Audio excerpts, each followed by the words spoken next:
Good morning, नमस्ते, सत श्री अकाल। कैसे हैं आप सभी? आशा करता हूं दोस्तों आप सभी अच्छे होंगे।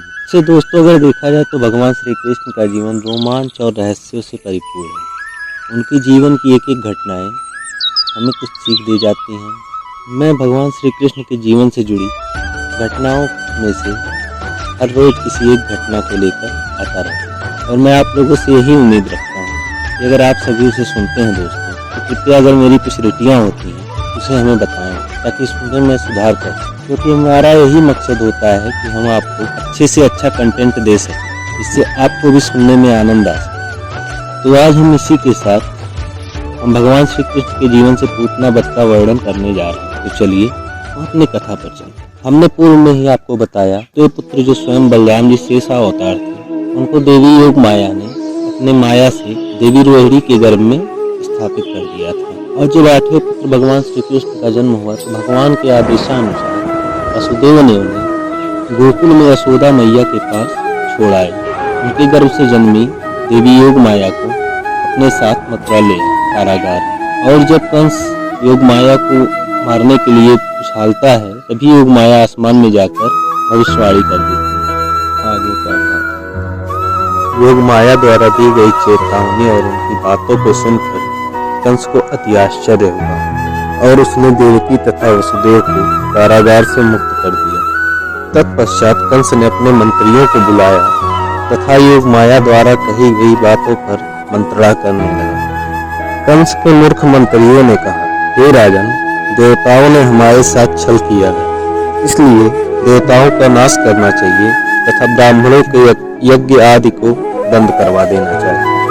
इंद्र को तो आप कई बार परास्त कर ही चुके हैं, आपके डर से छुपे हुए विष्णु को भी ढूंढकर उससे युद्ध करना चाहिए और पिछले 10 दिनों में उत्पन्न हुए सभी बालकों को मार डालना चाहिए। इधर गोकुल में एक तरफ नंद बाबा ने अपने पुत्र के जन्म दिवस को बड़े ही धूमधाम से मनाया।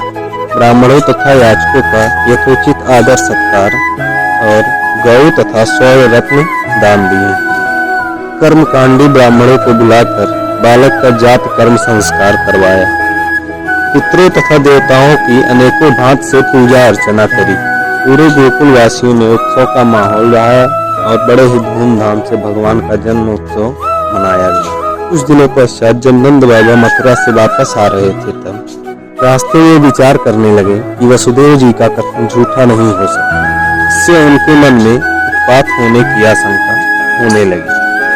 तब उन्होंने चक्रधारी भगवान की मन ही मन शरण ली और कहा, हे प्रभु, अब आप ही रक्षा करेंगे। और इधर कंस ने नवजात शिशुओं को ढूंढ ढूंढ कर उनका वध करवाने लगा। उसने पूतना नामक एक क्रूर राक्षसी को भेजा जिसका एक ही कर्म था कि वह बच्चों को मारती थी। आकाश मार्ग से उड़ सकती थी और अपनी इच्छा के अनुसार कोई भी रूप धारण कर सकती थी। कंस की आज्ञा से वह नगरों, ग्रामों और अहिरों की बस्तियों में बच्चों को मारने के लिए घूमा करती थी। जहाँ के लोग अपने प्रतिदिन के कामों में भगवान का स्मरण नहीं करते थे, वहीं पर इन राक्षसियों का सर्वाधिक बल चलता रहता था। ढूंढते ढूंढते वह एक दिन गोकुल के पास पहुंची तथा उसने एक मनोहर सुंदर स्त्री का रूप बना लिया और गोकुल में घुस गई। उसने अति मनोहर नारी का रूप धारण किया जिसे देखकर कोई भी मोहित हो सकता था। उसकी चोटियों में सुंदर बेले की फूलें गुथी हुई थी तथा वह सुंदर वस्त्र पहने हुई थी। जब उसके कर्ण फूल हिलते थे तब की चमक से मुख की ओर लटकी हुई अलकें और भी शोभायान हो जाती थी। उसके नितंब और कुछ कलश ऊंचे ऊंचे थे और कमर पतली थी। अपनी मधुर मुस्कान और कटाक्ष पूर्ण चितवन से ब्रजवासियों का कांचित चुरा रही थी। स्वरूपवती रमणी को हाथ में कमल लेकर आते देख गोपियों ने ऐसी उत्प्रेक्षा की कि मानो स्वयं माता लक्ष्मी अपने पति के दर्शन करने के लिए आ रही है। पूतना बालकों के लिए ग्रह के समान थी। वह आकाश मार्ग से गोकुल पहुंच गई और इधर उधर बालकों को ढूंढते हुए ही अनायास ही नंद बाबा के घर में घुस गई।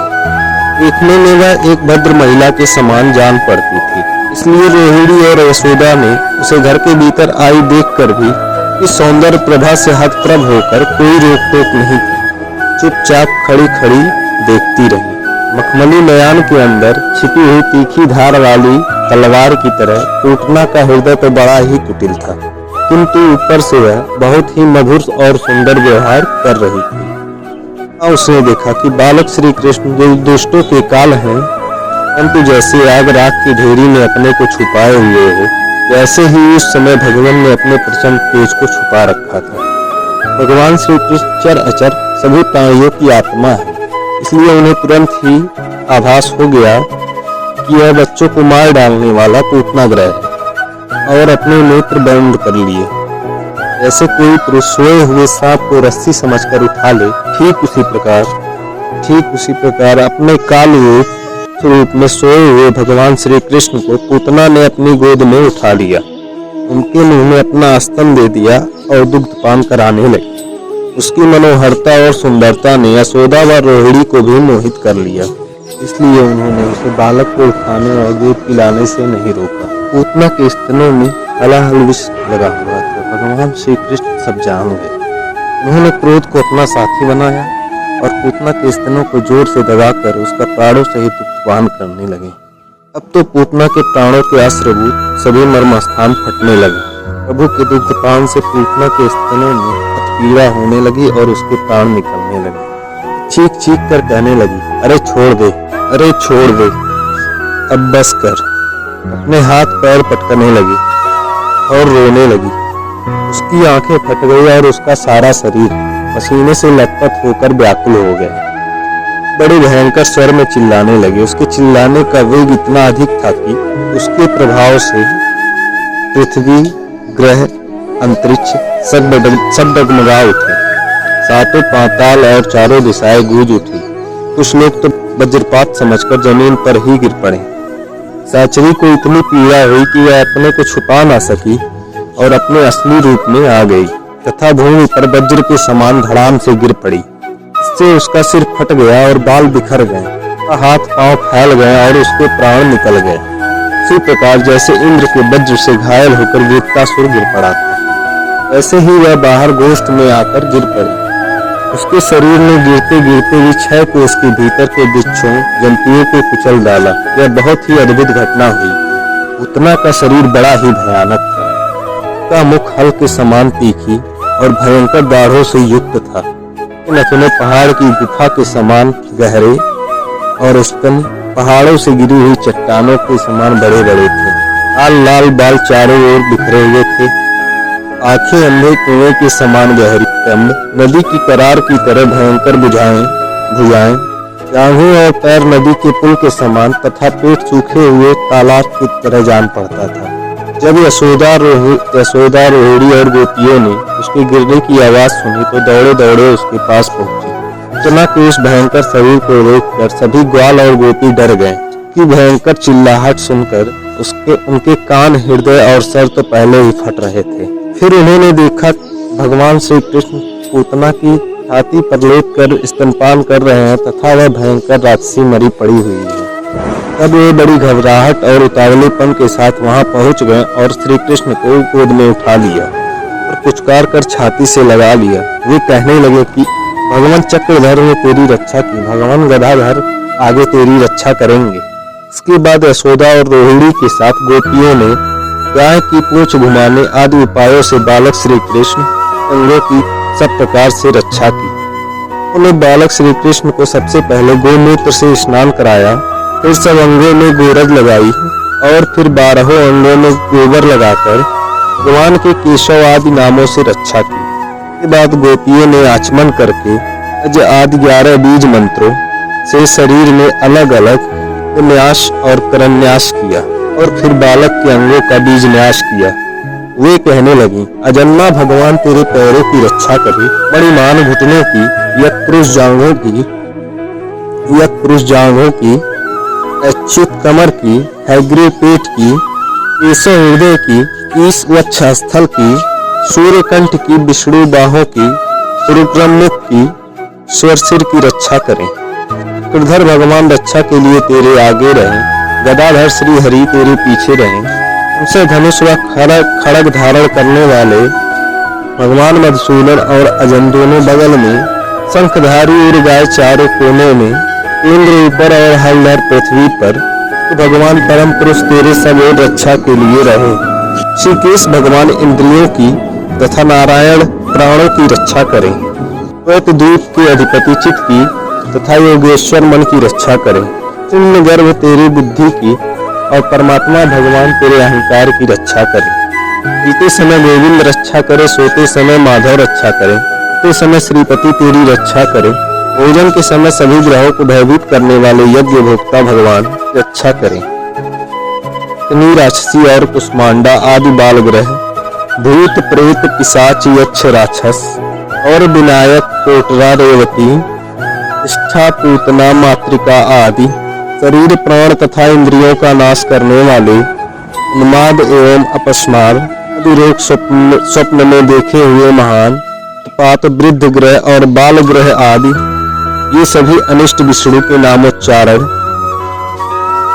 करने से भयभीत होकर नष्ट हो जाए। इसी प्रकार गोपियों ने प्रेम पास में बंधकर भगवान श्री कृष्ण की रक्षा की तथा माता यशोदा ने उन्हें स्तनपान कराया और फिर पालने में सुला दिया। उसी समय नंद बाबा और उनके साथी गोप मथुरा से गोकुल पहुंचे। जब उन्होंने पूतना का भयंकर शरीर देखा तब वे आश्चर्यचकित हो गए। वे कहने लगे, यह तो बड़े आश्चर्य की बात है। अवश्य ही वासुदेव के रूप में किसी ऋषि ने जन्म ग्रहण किया। थोड़ा संभव हो वासुदेव जी पुनर्जन्म में कोई योगेश्वर रहे, क्योंकि उन्होंने जैसा कहा था वैसा ही उत्पात यहाँ देखने में आ रहा है। तब ब्रिजवासियों ने पूतना के शरीर को कुल्हाड़ी से टुकड़े टुकड़े कर डाला और गोकुल से दूर ले जाकर लकड़ियों से जला डाला। जब उसका शरीर जलने लगा तब उसमें से ऐसा धुआं निकला जिसमें से अगर की सुगंध आ रही थी। ऐसा हो भी क्यों न, भगवान ने जो उसका दुग्ध किया जिससे उसके सारे पाप तत्काल ही नष्ट हो गए थे। पूतना एक राक्षसी थी। बच्चों को मार डालना और उनका खून पी जाना ही उसका कर्म था। भगवान को भी उसने मार डालने की ही इच्छा से स्तन पिलाया था। फिर भी उसे वह परम गति मिली जो सत्पुरुषों को मिलती है।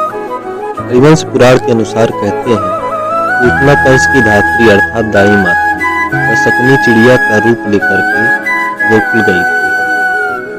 ब्रह्मवैवर्त पुराण के अनुसार वह कंस की बहन थी और मथुरा से ब्राह्मणी का रूप लेकर के वह गोकुल आई कृष्ण को देखने के बाद।